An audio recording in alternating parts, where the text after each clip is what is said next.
How's it going, everybody? This is Josh, KI6NAZ, and if you're watching this, you've made it to the last sub-element for the general license pool. Congratulations.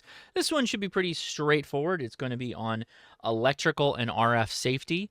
If there's any of these, you should probably take these the most to heart so nobody gets hurt when you're actually transmitting radio. There's a lot of people who said, I don't understand, how can radio be dangerous? Well, we're going to talk a little bit about some of that right now. As always, I am using hamstudy.org, a free website for learning the question, the pool, technician, general, extras, also some of the other FCC tests, the question pools that exist for those. You can find them over at hamstudy.org. If you are interested, now that you've come to the end of this journey and you're ready, click on Find a Session when you're there, and you can scroll through the list of the myriad of groups that are volunteer examiners that are ready to take your test now. So reach out to them. If you want to test with the HRCCVE team, take the link in the video description to the Discord and then go to #testingquestionschat and ask, hey, how can I take a test? Josh, I just gone through Josh's general test question pool and he recommended I reach out. And so here I am, and they will help you do that. I am using the companion app for hamstudy.org on my iPad. You can find it on wherever you app. Phone, iPad, iPhone, it don't matter. Look up hamstudy.org. All right, we're on sub-element G0, it's G10, electrical and RF safety. So there's two sections here, should be an easy one: RF safety principles, rules, guidelines, routine station evaluation, and B, station safety, electrical shock, grounding, fusing, interlocks, and wiring. All right, question 1. What is one way that RF energy can affect human body tissue? A, it heats body tissue. It heats it up. If you get RF from your radio into your body, it will create a little spot called an RF burn, and it hurts. It's heat. It's hot, among other things. But yeah, there you go. Question 2. Which of the following is used to determine RF exposure from a transmitted signal? And it's D. All these choices are correct. It's duty cycle, the mode of operation that you're using. It's frequency, very important, and it's power density. All of those things are important to know for RF exposure testing. Question 3, how can you determine that your station complies with FCC exposure regulations? And it's D, all of these choices are correct. A, by calculating based on the FCC OET. Is that O or 0? I think it's OET Bulletin 65. By calculating based on computer modeling, that's answer B, and then C, by measuring of field strength using calibrated equipment. There is a RF exposure calculator that you can find at the ARRL. I will try to remember to put the link in the video description so you can check it out. But yeah, you should do that too. Question 4, what does time averaging mean when evaluating RF radiation exposure? It's D, the total RF exposure averaged over a certain period of time, like how long you were sitting right next to your antenna during a Parks on the Air activation. Question 5, what must you do if an evaluation of your station shows that the RF energy radiated by your station exceeds permissible limits for possible human absorption? It's A, take action to prevent human exposure to the excess RF fields. Stop it. Get some help.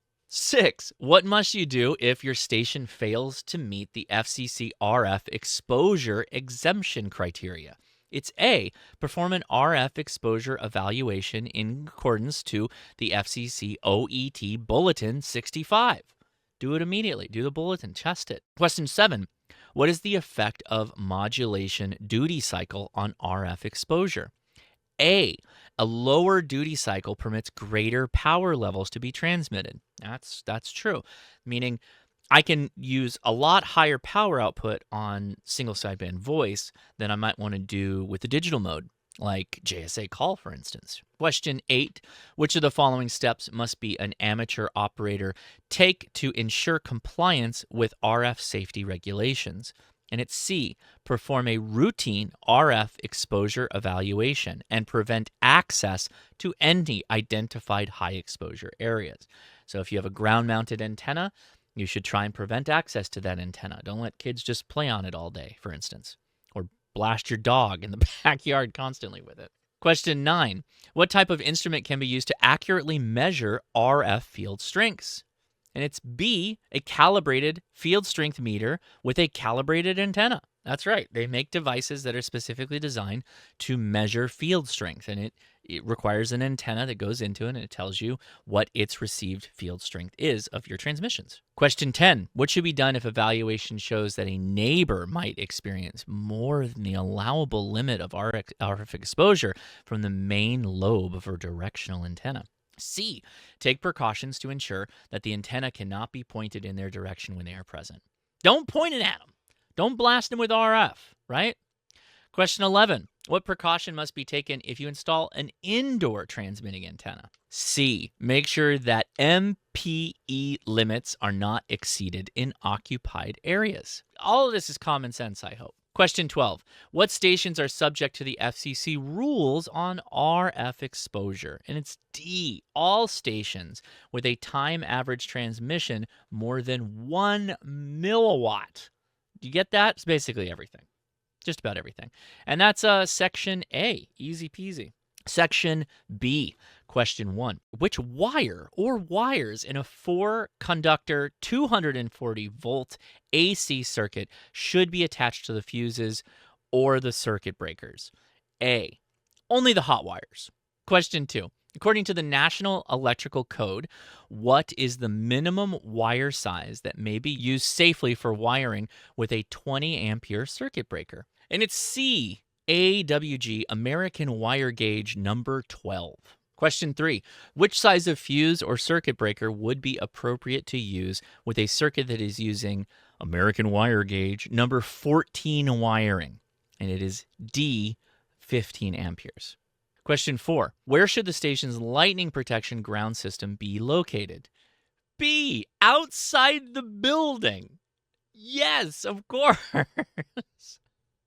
Question 5, which of the following conditions will cause a ground fault circuit interrupter, GFCI, to disconnect AC power? B, current flowing from one or more of the hot wires directly to ground. That will cause your GFCI to throw. 6, which of the following is covered by the National Electrical Code? C, electrical safety of the station. There you go. Question 7. Which of these choices should be observed when climbing a tower using a safety harness? B, confirm that the harness is rated for the weight of the climber and that it is within its allowable service life. Those things can get rotten and you'll fall right through them. You don't want that. Tower climbing can be dangerous. Question 8, what should be done before climbing a tower that supports electrical powered devices? B, make sure all circuits that supply power to the tower are locked out and tagged. A lockout is a special device or lock that can be utilized when the switches are in the down position. They can be locked out. You want to make sure you're locking out everything. I would even go so far as if you're playing around like on your tower and you got a rotor, you might want to lock your rotor or do something so that somebody doesn't, clip you with the rotor or hurt you real bad and you get pinched or whatever. Keep that in mind. As safe as possible. 9, which of the following is true of an emergency generator installation? A, the generator should be operated in a well-ventilated area. Yes, no question. Question 10, which of the following is a danger from lead tin solder? This is a great one. A, lead will contaminate food if hands are not washed carefully after handling solder. That's not what I said. I didn't mean that one. It's another one involving solder. I thought it was that one. Yeah, lead. You don't want it in your blood. Don't eat lead. Question 11, which of the following is required for lightning protection ground rods? And the answer is they must be bonded together with all other grounds. Yeah. Question 12, what is the purpose of a power supply interlock? C, to ensure that dangerous voltages are removed if the cabinet is opened. Very good. 13, where should lightning arresters be located? They should be A, where the feed lines enter the building. You should have lightning arresters there. And there it is. That's the end. What was I going to say about lightning and solder? Yeah, you shouldn't use any kind of solder on your ground rod connection. It should be a good physical connection, a bolt and a brass fitting. Just torque down on that wire that connects to your ground rod. Solder will actually explode and shoot out in all directions if you do end up getting hit by lightning. So don't use solder on your lightning connections. Guys, I think that is it. We have effectively completed the general license pool test prep. I hope this was helpful to you. I hope you get your license. If you do, come back to one of these videos and let me know. Call in to or email us at my podcast, Ham Radio Crash Course, lay@hamtactical.com. We have a phone number for if you want to call in. You can leave a message there too. I would just love to hear how many people are actually helping out. I do this because I want more hams in the world. I want it to continue to grow, and we need more hams to continue to have hams. And, well, I'm looking at you to be the next ones, particularly to upgrade to general so we can get on HF and make some contacts. All right? I am Josh, KI6NAZ. Thank you so much. I want to give again a massive shout out to our friends over at hamstudy.org for making this amazing tool. Not just this, but exam tools, which is what they use for taking tests online. And then the ability to support it is Signal Stuff Signal Stick, an antenna cheaply made for your handhelds, the proceed of which go to fund hamstudy.org and work done on exam tools. I will post the link in the video description for you to check out. They are great people. They do great stuff. Love it if you go check them out. I am Josh, KI6NAZ. Links are in the description to all the things. Thanks so much for watching. I hope to hear you got upgraded soon. 73.